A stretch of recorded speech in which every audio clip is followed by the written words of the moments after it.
Ayan, this is a gansu. Then, ayan, nag-flower na siya. I-remove ko siya. Today is ire-repat natin siya.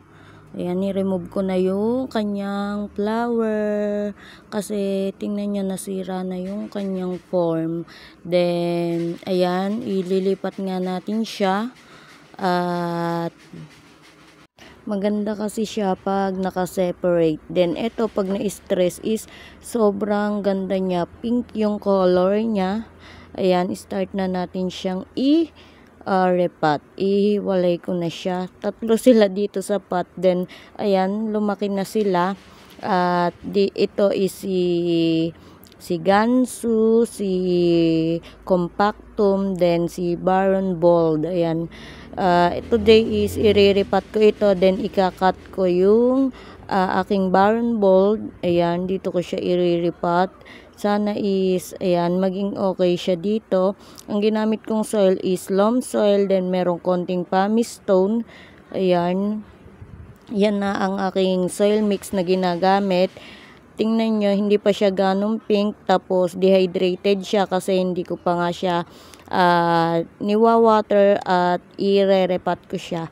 Yung ginamit kong dating soil is garden soil. Then, ipa lang. Okay naman siya. Pero, baka mas maging healthy siya dito sa loam soil.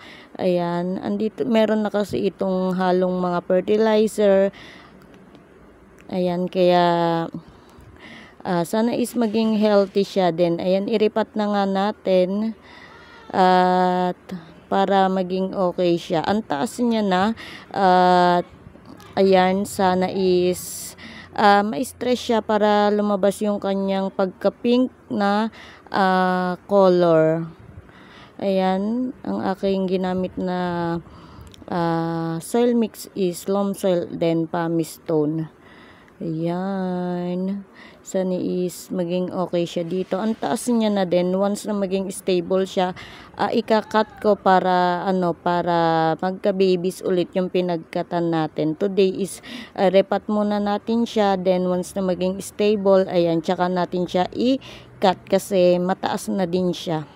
Ayan. Ang ganda din ng gansu. Nakikita ko sa ibang merong collection na to. Ang ganda ng color niya. Lalo na siguro pag compact yung mga leaves niya. Ayan, puro ano siya, puro alikabok. Ayan, sobrang hangin kasi dito. Kaya siya ay nagkakaalikabok. Ayan, nakapag-repat na tayo ng gansu. Ito si Baron Bold is sobrang leggy niya. Ayan, ang haba na ng kanyang stem. Kaya need na natin siyang i-cut. Then, i-remove muna natin yung mga leaves na to para, ayan, ilagay lang natin dyan para ma-leaf propagation na din ito.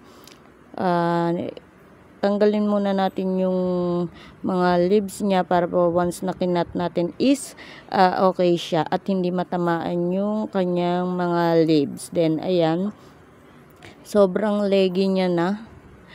Ayan, ayan siya. Oh, ang ganda din na to. Lumaki na sila. Ayan, sabay-sabay silang tatlo. Kaya diyan ko sila inirepat. Tingnan nyo naman yung soil kong ginamit dyan is more on ipa. Then, ito, ayan, dito muna sa small pots. Okay naman siya dito sa small pots. Ayan. Then, ganyan lang i-press lang natin para once na mag-water tayo is konti lang yung bumabang soil sa kanya. Then, ayan na ang ating Baron Bold. Yung iba nakikita ko yung ganito nila napaka-compact. Then, ang ganda ng leaves, ang tataba nila. Then, ito kasi is hindi ako gumagamit ng fertilizer. Lalo na siguro pag gumamit ako ng fertilizer is ayan, mas magiging healthy sila. Although healthy naman ang aking mga succulent na collection dito even if I don't use fertilizer. Ayan. Ang cute ng leaves ni Baron Bold. Ayan. Diba? Okay lang siya sa pots na ito. Kaya, ayan. Okay na okay siya dito.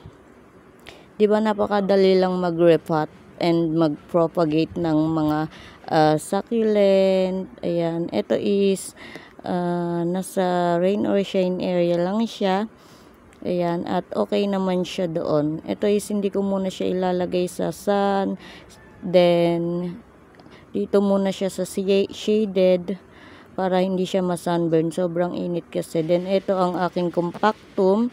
Ayan, ang ganda niya kaso puro alikabok siya. Ayan, puro alikabok siya. Ang ganda niya, diba? Lalo na kung compact siya. At ang laki niya na. Ayan, ang haba ng Baron Bold. Sana is magka-baby itong pinagkatan natin. Then, ayan, hayaan lang natin siya dyan. Dito ko nilagay yung yung teddy bear ko na nagmashi. Ayan, yung mga leaves niya, dyan ko nilagay. Then, ayan ang ating ginawa for today's video. Sana is pag nagkaroon ako ng extra pot is i-repot ko din itong compactum. Ayan, ang ganda niya. Then ayan na ang ating na-repot for today's video, si Baron Bold.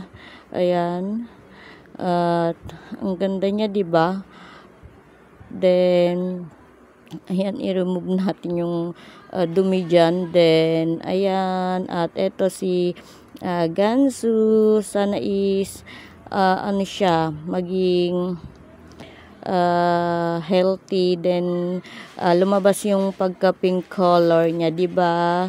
Ayan guys ang aking nagawa for today's videos. At ang ganda-ganda, diba? Ayan, ang ganda niya. Then ayan, shout out sa aking member na si Ate Daisy Succulent and Cacti Lover. Then Rolly Sills Vlog. Ayan, at si Ate Aileen De La Cruz Vlog. Please subscribe to their channel. Thank you for watching. Bye!